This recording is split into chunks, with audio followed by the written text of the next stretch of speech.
I think one of the big things you moves you made was like segmenting the sales team. Can you talk a little bit about how I don't know, how that helped both develop reps, but also help us move up market a little? Because when I joined, we were basically round robin, inbound leads. Everybody was selling all deals. And we wanted to double from 5 to 10 reps as quickly as we could. And we knew that if we went to that, we had to be thoughtful about how we grew demand in line with that capacity growth, but also hiring the right rep profile to match that growth. That way, we weren't sort of just hiring generalists because we had a great team of generalists that were able to sort of stretch and do, $2,000 deals and $10,000. That was the stretch back then. And so you were like, how do we now segment? And we knew that we were, building the org not for 10 reps, but how do we get to like 70 reps over the next few years?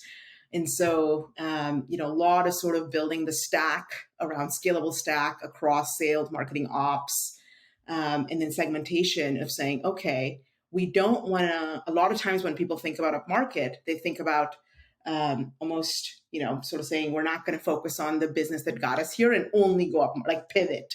We didn't want to do that because we had a great business. And what we wanted to do is like slowly put bets in place that would allow us to continue to be in hyper growth. Because, as a revenue operator, the way I think about my job is how do we just stay in the chaos of hyper growth? It's like we earn the right to get there once, but the harder part is how do we put the mini bets where we stay there year after year? And so the segmentation was such a key part of that. Building the stack was a key part of that allow us to really scale the engine and the operation because that's where like moving away from just the player coach and managing this team to like, hey, we're building this revenue engine for $100 million business, not a $10 million business. Let's get into like the move up market a little bit because like the segmentation was like the first step, and then I thought the way you did it was really elegant. Where like we hired Val right to kind of do exploratory stuff for like a year, and then product was like trying to catch up, and then it evolved from there. Can you talk about kind of the evolution of us trying to experiment up market because it was not just like we started and it was working right away. There was a lot of work that went into that. Yeah, a lot of blood, sweat, and tears of a lot of people. And yeah, I remember when I think the reason we even decided up market because we started closing these deals. I think it was Slack, which was the deal that we Yeah. closed, and I was shocked. I was like, Slack wants to buy us. We haven't made any product investments, go to market investments, and here we are getting pulled up market because they evaluated all the other solutions and picked us, which is like, okay, this is a sign. There's clearly something here and we've got to start seeding this. And so, yeah, we hired Val, who's, super experienced. She came on board. Luckily, we got lucky that she was like, yeah, I'll come do this and help build that out. And the goal was to just do customer discovery and learn from our existing, like the handful of large customers we had and some that we hadn't made the right sort of decisions in how we set them up and some that were a really good fit. And so how can we learn from both and use that to design how we crawl up market? And I was like, I remember constantly correcting people, like we're not moving up market, we are crawling up market because it typically takes years to do, go to outbound, move up market. And, in startups, everything moves fast and you want the results next month or the next, next quarter.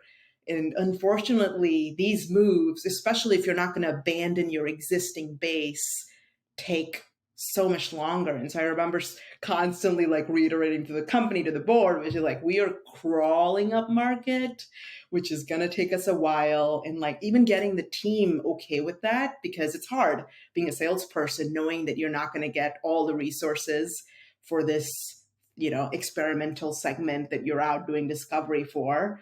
And we were lucky. We had great people that were excited about that challenge of sort of testing it out and then sort of putting the, really putting the machinery around it. How did you think about relationship between sales and sort of the other functional teams like in this move up market? Because, it's like the product wasn't ready. So there was the sales team is like doing all this discovery and talking to customers, and then they got to go back to the product team. And then you're coming back to me on the marketing side being like, how do we get more enterprise leads? Like, how did you think about managing all those different stakeholders? And I don't know what was challenging about it, what worked well. Yeah, I think that was maybe the most important piece, which is how do we make sure that everyone recognizes that this is a company initiative and not just a sales initiative or a go-to-market initiative. I think a lot of companies sort of get that wrong, where they're like, well, yeah, our product works. We've got 5 customers that are in this segment. Let's just put like a 6-person sales team and it'll magically work. But the reality is, like, sales is the last piece. There's so much stuff that happens before that. And, if you build a great sort of back end machine that helps sales do their job well.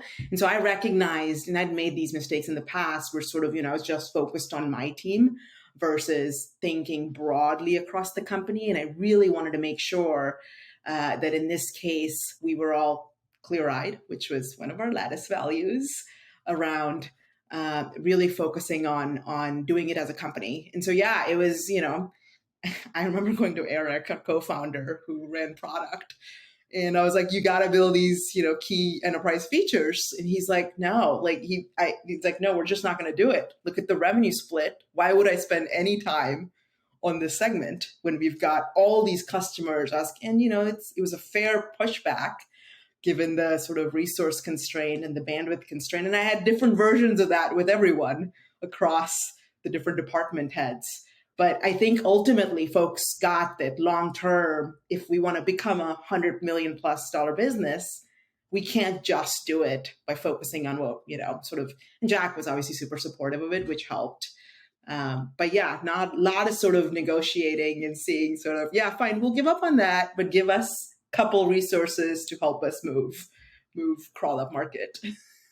Yeah, I feel like Eric and the product team learned by like being put in the fire what it meant to go up market. Like I remember, I won't say the customer, but I remember one customer tried to like run a review with like 10,000 people, and it like clicked the button to send the performance review off, and it like just didn't work because our back end system like wasn't meant to send 10,000 emails at once. And I remember Eric and the team like staying up all night to fix that and get it out the door. And that was like a good, I think, moment for him where I was like, oh yeah, like we do need to do a lot here to support these big enterprise customers. So yeah.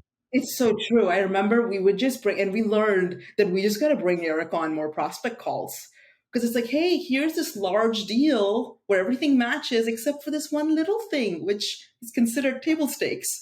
And of course, he's like, yeah, we can build that. And yeah, it was so true. That was the trick that eventually we learned. Yeah. No, honestly, just get a CTO on the call and then tell them how much money they can make if they just build the thing, and tell them that they can't do it. And then they'll go build it in like an hour So overnight true. just to prove everybody else wrong.